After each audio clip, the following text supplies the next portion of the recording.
নমস্কার, গুরুকুল ইনফো চ্যানেলে জানাই আপনাদের স্বাগত। পঞ্চম বেতন কমিশনের যে 25% এরিয়া ডিএ সেটা রাজ্য সরকারি কর্মীরা পেয়ে গেলেও শিক্ষা, পঞ্চায়েত দপ্তর সহ গ্রান্ট ইন এইড কর্মী যারা আছেন তারা এখনো পর্যন্ত এই বকেয়া ডিএ পাননি। কেন এই সমস্ত কর্মীরা এখনো পর্যন্ত বকেয়া ডিএ পাননি সেই সংক্রান্ত নবান্ন অর্থাৎ ফাইন্যান্স ডিপার্টমেন্টের দপ্তর একটি অর্ডার বের করল। অর্ডারে পঞ্চায়েত শিক্ষা দপ্তর সহ যারা গ্রান্ট ইন এইড দপ্তর আছে সেই দপ্তরকে কি নির্দেশ দিল সম্পূর্ণ তথ্য আপনাদের সামনে শেয়ার করব। ভিডিওটি শুরু করার আগে যারা যারা নতুন তাদের বিশেষ অনুরোধ, চ্যানেলটি সাবস্ক্রাইব করে পাশে থাকবেন, পাশে থাকা বেল বাটনটি অবশ্যই প্রেস করে দেবেন।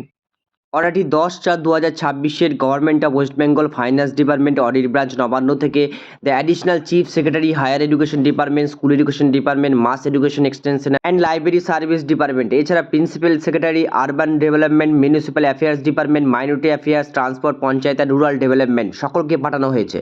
চিঠিতে বলা হয়েছে যে 1 এপ্রিল 2026 এই সমস্ত দপ্তরের কিভাবে ডিএ মেটানো হবে অর্থাৎ ডেয়ারনেস অ্যালাউন্স পেমেন্ট করা হবে সেই সংক্রান্তে একটি আলোচনা সভা হয়েছিল এবং সেখানে 2008 এপ্রিল থেকে ডিসেম্বর 2019 পর্যন্ত এই এরিয়া ডিএ মেটানোর জন্য SOP standard operating procedure maintain করার কথা বলা হয়েছিল এবং সেখানে টোটাল এই জিনিসটাকে পাঠানোর কথা বলা হয়েছিল ফাইন্যান্স ডিপার্টমেন্টকে। কিন্তু এখনও পর্যন্ত এই সমস্ত ডিপার্টমেন্টগুলো সেই এসওপি বা স্ট্যান্ডার্ড অপারেটিং প্রসিডিউর পাঠায়নি। যাই হোক, we have not yet received SOP from your end এরভাবে লেখাই আছে এবং নতুন করে 13 এপ্রিল 2026 মধ্যে এই এসওপি অবশ্যই কনসার্ট ডিপার্টমেন্টকে পাঠাতে হবে। দেখার বিষয় এই ডিপার্টমেন্টগুলো এসওপি কবে পাঠায় এবং এর উপর ডিপেন্ড করছে এই এরিয়ার বকেয়া ডিএ।